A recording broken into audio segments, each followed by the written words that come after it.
ದೇಹ ಅಂದ್ರೆ ಇದೊಂದು ಶಕ್ತಿ ಸಂಚಯ. ಇದು ಇಚ್ಛಾಶಕ್ತಿ, ಜ್ಞಾನಶಕ್ತಿ, ಕ್ರಿಯಾಶಕ್ತಿ, ಎಷ್ಟು ಅದ್ಭುತ ದೇಹ ಅದ. ಈಗ ಬ್ಯಾಂಕ್ ಐತಿ. ಬ್ಯಾಂಕ್ ಅಂದ್ರೇನು? Bank is A tank of money. Bank ಅಂದ್ರೆ ಅದೊಂದು ದುಡ್ಡಿನ ಟ್ಯಾಂಕ್ ಇದ್ದಂಗೆ. ಹಂಗೆ ಬಾಡಿ ಅಂದ್ರೆ it is A bank of energy. ಇದೊಂದು ಶಕ್ತಿಯ ಬ್ಯಾಂಕ್. ಮನುಷ್ಯ ಇದನ್ನು ಬಳಸ್ಕೋಬೇಕಷ್ಟೇ. ಇದು ಗೊತ್ತಿರಬೇಕು ಇದನ್ನು ಹೆಂಗೆ ಬಳಸ್ಕೋಬೇಕಂತ ಮನುಷ್ಯನಿಗೆ. ಈಗ ನೀವೊಂದು ಮೊಬೈಲ್ ತೊಗೊತೀರಿ. ಮೊಬೈಲ್ ತೊಗೋಬೇಕಾದ್ರೆ ಹೊಸ ಮೊಬೈಲ್ ತೊಗೊಳ್ರಿ, ಕಂಪ್ಯೂಟರ್ ತೊಗೊಳ್ರಿ, ಏನಾರ ತೊಗೊಳ್ರಿ. ಅದಕ್ಕೆ ಹೊಸ ತೊಗೊಂಡಾಗ ನಿಮ್ಗೆ ಎಲೆಕ್ಟ್ರಾನಿಕ್ ಅಂಗಡಿಯೊಳಗೊಂದು ಮ್ಯಾನ್ಯುವಲ್ ಕೊಡ್ತಾರೆ, ಹೌ ಟು ಯೂಸ್ ಇಟ್ ಅಂತ ಕೊಟ್ಟಿರ್ತಾರಿಲ್ಲ. ನೀವು ಏನರ ಎಲೆಕ್ಟ್ರಿಕಲ್ ಗೂಡ್ಸ್ ತೊಗೊಳ್ರಿ, ಅದಕ್ಕೊಂದು ಹೌ ಟು ಯೂಸ್ ಇಟ್ ಅಂತ ಒಂದು ಕೊಟ್ಟಿರ್ತಾರೆ. ಅಂದ್ರೆ ನೀವು 1 ವರ್ಷ 2 ವರ್ಷ 4 ವರ್ಷ ಬಳಸಿ ಕೆಡುವ ಒಂದು ವಸ್ತುವಿಗೆ ಅದನ್ನು ಮ್ಯಾನ್ಯುವಲ್ ಕೊಡ್ತಾರೆ, ಹೌ ಟು ಯೂಸ್ ಇಟ್ ಅಂತ. ಸುಮ್ಮನೆ 3-4 ವರ್ಷ ಕೆಡುವಂಥ ವಸ್ತುವಿಗೆ ದೇವರು 100 ವರ್ಷ ಆಯುಷ್ಯ ಕೊಟ್ಟು ಒಂದು ಗೂಡ್ಸ್ ಕೊಟ್ಟು ಕಳಿಸ್ಯಾನ ಒಂದು ವಸ್ತು. ಇದಕ್ಕೆ ನಿಮಗೆ ಹೌ ಟು ಯೂಸ್ ಅಂತ ಗೊತ್ತಿರಲಿಲ್ಲ ಅಂದ್ರೆ ಎಲೆಕ್ಟ್ರಾನ್ ಗೂಡ್ಸ್ಗಿಂತ ಕಡೆಯಾಗಿ ಬಿಡ್ತೈತೆ ಇದು ಜಗತ್ತು. We must know how to use this. ಅದಕ್ಕೆ ಇದು ಮೀಸಲು ಅಂತ ಕರೀತಾರೆ. ಯಾವಾಗ ಏನೇನು ಮಾಡಬೇಕು, ಯಾವಾಗ ಏನೇನು ಮೀಸಲು ಮಾಡಬೇಕು, ಎಷ್ಟು ಋಷಿಗಳು ಚಿಂತನೆ ಮಾಡಿದ್ರು ಇಲ್ಲಿ. ಶೈಶವೇ ಅಭ್ಯಸ್ತ ವಿದ್ಯಾನ, ಯೌವನೇ ವಿಷಯಿಷೇಣ, ವಾರ್ಧಕ್ಯೆ ಮುನಿವೃತ್ತೇನ, ಯೋಗೇನಾಂತೆ ತನು ತ್ಯಜೇತ್. ವಾರ್ಧಕ್ಯ ಶೈಶವೇ ಅಭ್ಯಸ್ತ ವಿದ್ಯಾನ. ಬಾಲ್ಯ ಇರ್ತೈತಲ್ಲ ನಮ್ಮ ಮಕ್ಕಳು, ಶೈಶವಾವಸ್ಥೆ, ಬಾಲ್ಯ ವಿದ್ಯಾರ್ಥಿ ಜೀವನ ಇರ್ತೈತಲ್ಲ, ಎದಕ್ಕೆ ಮೀಸಲು ಮಾಡ್ಬೇಕಂದ್ರೆ ಓದೋದಕ್ಕೆ ಮೀಸಲು ಮಾಡ್ಬೇಕಂತ. ಶೈಶವೇ ಅಭ್ಯಸ್ತ ವಿದ್ಯಾನ. ಮನುಷ್ಯನ ಬಾಲ್ಯ ಎದಕ್ಕಿರಬೇಕು ಅಂದ್ರೆ ಓದೋದಕ್ಕಿರ್ಬೇಕು, ಓದಬೇಕು. ಮಕ್ಕಳಂದ್ರೆ ಓದೋದಕ್ಕೆ ಮೀಸಲಾಗಿಡಬೇಕು ಅಂತಾನೆ ಋಷಿ. ಬಾಲ್ಯ ಓದುವುದಕ್ಕೆ ಮೀಸಲು. ನಮಗೆ ಸಾಧ್ಯ ಐತೇನೆ ಮಕ್ಕಳಿಗೆ? ನೀವು ಹೇಳೋಕ್ಕಾಗ್ತೈತೇನೆ? ಒಂದು ಹುಡುಗ ಮನ್ಯಾಗ ರಾತ್ರಿ ಮುಕ್ಕೊಂಡಿತ್ತು, ಕಾಡ್ರು ಬಂದ್ರಂತ. ಕಾಡ್ರು ಬಂದು ಮನ್ಯಾಗ ಬಂಗಾರ ತೊಗೊಂಡು ಹೊಂಟ್ರು, ಚಲೋ ಬೆಳ್ಳಿ ತೊಗೊಂಡು ಹೊಂಟ್ರು, ಸೀರೆ ತೊಗೊಂಡು ಹೊಂಟ್ರು. ಹೋಗಕತ್ತಿದ್ರು. ಅದು 7-8ನೇ ಕ್ಲಾಸ್ ಓದು ಮಗು ಚಾದರ್ ತೆಗೆದು ಹಿಂಗೆ ನೋಡ್ತದೆ. ಅವ್ರ ಕಾಡ್ರು ಬಂಗಾರ ಬೆಳ್ಳಿ ಒಯ್ಯಾಕತ್ತಿದ್ರಲ್ಲ, ಅವ್ರಿಗೆ ಹೇಳ್ತಂತ, ನನ್ನ ಪಾಟಿ ಚೀಲ ಒಂದು ಐತೆ ನೋಡ್ರಪ್ಪ ಸ್ಕೂಲ್ದು, ಅದೊಂದು ಯಪ್ಪ ಪುಣ್ಯ ಬರ್ತೈತೆ ನಿಮ್ಗೆ. ಆ ಸ್ಕೂಲ್ ಬ್ಯಾಗ್ ಒಂದು ಒಯ್ದು ಬಿಟ್ರೆ ನಂದು ಚಿಂತೆ ನಿಶ್ಚಿಂತೆ ಆಕೈತೆ. ಓದೋದು ಏನು ಹೇಳಕ್ಕೆ ಸಾಧ್ಯ ಐತೆ ನಮ್ಮ ಮಕ್ಕಳಿಗೆ? ಭಾಳ ಮಂದಿ ಮಕ್ಕಳು ಹೇಳ್ತಿರ್ತಾರೆ, ನಮಗೆ ಓದಿದ್ದು ನೆನಪು ಉಳಿದಿಲ್ಲರಿ, ಏನು ಮಾಡ್ಬೇಕು? ಅಲ್ಲ, 3 ತಾಸು ಸಿನಿಮಾ ನೋಡಿದ್ದು ಮಸ್ತ್ ನೆನಪು ಉಳಿತೈತಿ, 1 ತಾಸು ಓದಿದ್ದು ಯಾಕೆ ನೆನಪು ಉಳಿದಿಲ್ಲ? ನಾವು ಓದಿದ್ದು ನೆನಪಿಡ್ಬೇಕಂದ್ರೆ there are no other techniques. ಏನು ಟೆಕ್ನಿಕ್ಸ್ ಅದಾವ? ಸುಳ್ಳು ಅಷ್ಟೇ. ನಾವು ಓದಿದ್ದು ನೆನಪಿಡ್ಬೇಕಾದ್ರೆ ಒಂದಾಗ ಗೊತ್ತಿರಬೇಕು. ಏನು ಗೊತ್ತಿರಬೇಕು ಅಂದ್ರೆ, ನಮ್ಮನ್ನು ಹಡೆದ ತಾಯಿ ನಮಗೆ ಹೆಂಗೆ ಜೋಪಾನ ಮಾಡ್ಯಾಳಕ್ಕೆ ಅಂದ್ರೆ, ನಮಗೆ ಹಾಲು ಕುಡಿಸ್ಬೇಕಾದ್ರೆ ಒಂದು ರೂಮ್ನಾಗ ಹಾಲು ಕುಡಿಸ್ಯಾಳ. ಯಾರೂ ಇಲ್ಲಲ್ಲಿ, ಜನ ಇಲ್ಲ, ಕದ ಹಾಕ್ಯಾರ. ಆದರೂ ತನ್ನ ಸೆರಗು ಹಚ್ಚಿ ನನಗೆ ಹಾಲು ಕುಡಿಸ್ತಾಳೆ. ಎದಕ್ಕೆ ಕುಡಿಸ್ತಾಳಂದ್ರೆ, ನನ್ನ ದೃಷ್ಟಿನೂ ಸಹಿತ ನನ್ನ ಮಗನ ಮೇಲೆ ಬೀಳಬಾರ್ದು ಅನ್ನೋದು ತಾಯಿಯ ಕರುಣೆ ಇದು. ನಮ್ಮವ್ವ ನನಗೆ ಸೆರಗು ಹಚ್ಚಿ ಹಾಲು ಕುಡಿಸ್ಯಾಳ. ನಮ್ಮಪ್ಪ ಓದಿಲ್ಲ, ಹಳ್ಳಿಯ ರೈತ, ಆತಗೇನೂ ಗೊತ್ತಿಲ್ಲ. ಆದರೆ ಏನೋ ತೋರಿಸ್ಬೇಕಾದ್ರೆ ನನಗೆ ಹೆಗಲ ಮೇಲೆ ಕೂಡಿಸ್ಕೊಂಡು ಜಗತ್ತು ತೋರಿಸಿದ. ನನ್ನ ಅಪ್ಪ ಏನಂತಿದ್ದ ಅಂದ್ರೆ, ಮಗ ನಾ ಸಾಲಿ ಕಲ್ತಿಲ್ಲೋ ಹಳ್ಳಿ ಮನುಷ್ಯ, ನಿನಗೆ ಎದಕ್ಕೆ ಹೆಗಲ ಮೇಲೆ ಹೊತ್ಕೊಂಡು ನಾ ಅಡ್ಡಾಡ್ತೀನಿ ಅಂದ್ರೆ, ನಾನೇನು ನನ್ನ ಕಣ್ಣು ಯಾವುದು ಜಗತ್ತನ್ನು ನೋಡಿಲ್ಲಲ್ಲ, ನಾ ಕಾಣದ ನನ್ನ ಕಣ್ಣು ಏನು ನೋಡಿಲ್ಲ ಅದನ್ನು ಮೀರಿ ನೀ ನೋಡ್ಬೇಕು ಮಗ ಅಂತ ಅಪ್ಪನ ಸಂಕಲ್ಪ ಹೆಗಲ ಮೇಲೆ ಹೊತ್ಕೊಂಡು ಅಡ್ಡಾಡ್ತಿದ್ದೆ.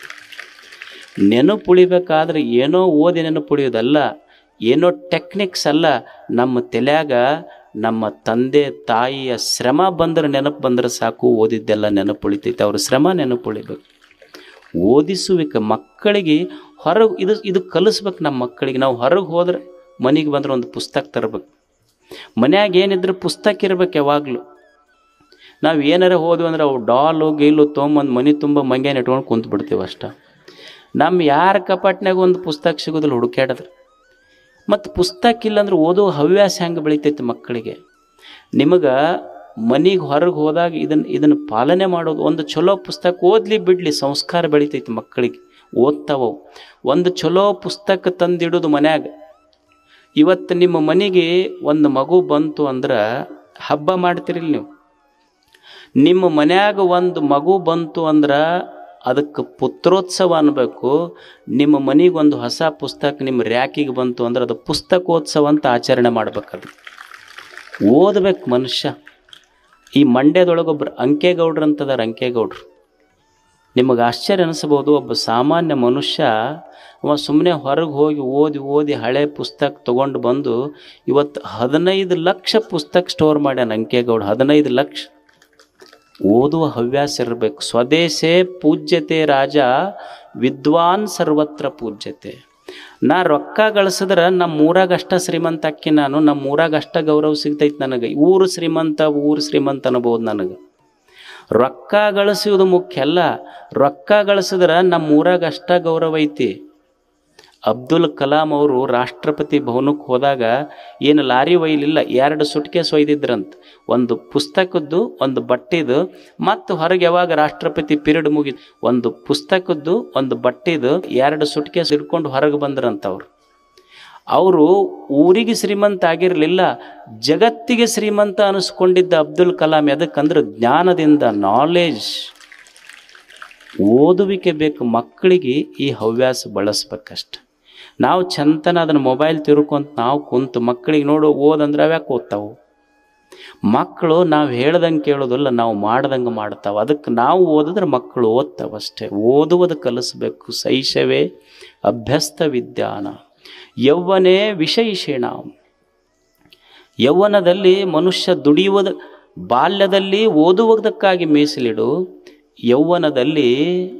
ಯೌವನದಲ್ಲಿ ದುಡಿಯುವುದಕ್ಕಾಗಿ ಇದನ್ನು ಮೀಸಲಿಡು. ಎದಕ್ಕೆ ದುಡಿಬೇಕು ಅಂದ್ರೆ ಉಪಜೀವನಕ್ಕಾಗಿ ದುಡಿಬೇಕು, ಉಪಕಾರ ಸ್ಮರಣೆಗಾಗಿ ದುಡಿಬೇಕು. ತಂದೆ ತಾಯಿ ಗುರು ಹಿರಿಯರು ಸ್ನೇಹಿತರು ನಮಗೆಲ್ಲ ಕೊಟ್ಟು ಬೆಳೆಸ್ಯಾರಲ್ಲ, ಅವರು ಉಪಕಾರ ತೀರಿಸುವುದಕ್ಕೂ ನಾವು ದುಡಿಬೇಕಾಗ್ತೈತಿ. ದುಡಿಯೋದು ಬಿಟ್ಟವರು ಯುವಕರಲ್ಲ, ದುಡಿಬೇಕಾಗ್ತೈತೆ. ಮನುಷ್ಯ ದುಡಿಯುವುದಕ್ಕಾಗಿ ದೇಹವನ್ನು ಮೀಸಲು ಮಾಡು. ಯೌವನೇ ವಿಷಯಿಷೇಣ. ನಮ್ಮಲ್ಲಿ ಒಂದು ಹಳ್ಳಿ ಐತಿ, ತಾವೂರ್ಗೆರೆ ಅಂಥೇಳಿ, ಕಲ್ಲು ತಾವೂರ್ಗೆರೆ, ಸಣ್ಣ ಹಳ್ಳಿ ಐತಿ.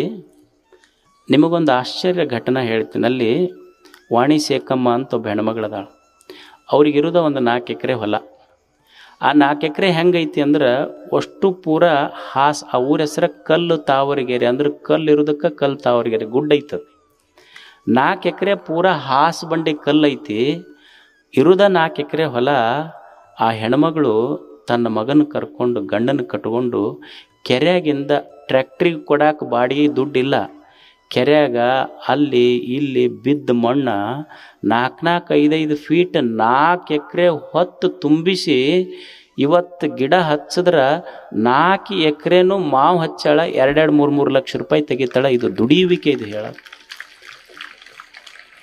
ಏನೂ ಇಲ್ಲಾರ್ದು ಮಣ್ಣು ತುಂಬಿ ಹೊಲದಾಗ ಗಿಡ ಬೆಳೆದು 2-3 ಲಕ್ಷ ತೆಗಿತಾಳೆ. ಈ ದೀಪಾವಳಿ ಬಂತಂದ್ರೆ ಕುಂಬಳಕಾಯಿ ಹಾಕ್ತಾಳ. ಉಗಾದಿ ಗಣಪತಿ ಹಬ್ಬ ಬಂತಂದ್ರೆ ಹೂವು ಹಾಕ್ತಾಳ. ಅಂದ್ರೆ ಟೆಕ್ನಿಕ್ ನೋಡ್ರಿ, ಅದಕ್ಕೇನು ಭಾಳ ಬೇರೆ ಬೇಕಾಗಿಲ್ಲ. ಅದಕ್ಕೆ ದುಡಿಯುವಿಕೆ ನಾ ಹೇಳೋದು. 4 ಎಕರೆದಾಗ ಮಣ್ಣು ಹಾಕಿ ದುಡಿದು ಬೆಳೆದವರು ಅದಾರ. 40 ಎಕರೆಗೆ ಬಂದ್ಯಪ್ಪ. ಒಟ್ಟ ಯಾರ ಹೊಲನ ಕೈ ಹಿಡಿವಲ್ ನಮ್ದು. ಒಟ್ಟ ಮಣ್ಣ ಕೈ ಹಿಡಿವಲ್. ನೀ ಮಣ್ಣಿಗೆ ಕೈ ಹಿಡಿದ್ರೆ ಮಣ್ಣು ನಿನ್ನ ಕೈ ಹಿಡಿತೈತೆ. ನಿಂದು ಬರೀ ಎಲಿ ಕೈ ಹಿಡ್ದೈತಿ. ನಿಂದು ಮಣ್ಣು ಹೆಂಗೆ ಕೈ ಹಿಡ್ದೈತಿ ಹೇಳೋದು. ಮಣ್ಣು ಹೆಂಗೆ ಕೈ ಹಿಡಿತೈತೆ. ದುಡಿಬೇಕಾಗ್ತೈತೆ ಮನುಷ್ಯ. ಯೌವನೇ ವಿಷಯಿಷೇಣ. ಮನುಷ್ಯ ದುಡಿಬೇಕು. ಯಾವ ವಯಸ್ಸಿನೊಳಗೆ ದುಡಿಯುವುದೈತಿ, ದುಡಿಬೇಕು. ಎಷ್ಟು ಓದಿ ಮಾಡಿ ನಿರುದ್ಯೋಗಿಗಳಾದ್ರೆ ತೊಗೊಂಡು ಏನು ಮಾಡೋದೈತಿ ಹೇಳಿ. ಈಗ ನೀವೊಂದು ಕ್ರಿಕೆಟ್ ಆಡ್ತೈತಲ್ಲ ಹುಡುಗ, ಅದು ನೋಡಿರಿಲ್ಲ, ಅದು ಪೇಪರ್ನಾಗೆಲ್ಲ ಬಂದಿರ್ತೈತಲ್ಲ, ಯಶಸ್ವಿ ಜೈಸ್ವಾಲ್. ಆ ಹುಡುಗನ ಬಗ್ಗೆ ಕೇಳಿರಲ್ಲ. ಸುಮ್ಮನೆ ಆ ಹುಡುಗ ಉತ್ತರ ಪ್ರದೇಶದ ಹುಡುಗ ಬಾಂಬೆಗೆ ಪಾನಿಪುರಿ ಮಾರಕ್ಕೆ ಬಂತದ್ದು. ಪಾನಿಪುರಿ ಮಾರ್ಕೊಂತ ಕ್ರಿಕೆಟ್ ಆಡಿ ಈಗ ದೊಡ್ಡ ಸ್ಟಾರ್ ಕ್ರಿಕೆಟರ್. ಈಗ ಅವ ನಮ್ಮ ಮಕ್ಕಳಿಗೆ ಬೆಂಗಳೂರಿಗೆ ಕ್ರಿಕೆಟರ್. ಅವ ಪಾನಿಪುರಿ ಮಾರ ಹುಡುಗ ಕ್ರಿಕೆಟರ್ ಆತ. ನಮ್ಮ ಮಕ್ಕಳಿಗೆ ಕ್ರಿಕೆಟರ್ ಆಗ್ಲಿ ಅಂತ ಬೆಂಗಳೂರಿಗೆ ಹಾಕಿದ್ರೆ ಇದು ಪಾನಿಪುರಿ ಮಾರಕ್ಕೆ ಬಂತು ಊರಿಗೆ. ದುಡಿಯುವಿಕೆಯ ಛಲ ಮೀಸಲಿಲ್ಲ ಅಂದ್ರೆ ಹೆಂಗಾಗ್ತೈತೆ ಹೇಳಿ. ಸಾಧ್ಯ ಐತೆ? ಮೀಸಲು ಬೇಕಾಗ್ತೈತೆ ಅದಕ್ಕೆ.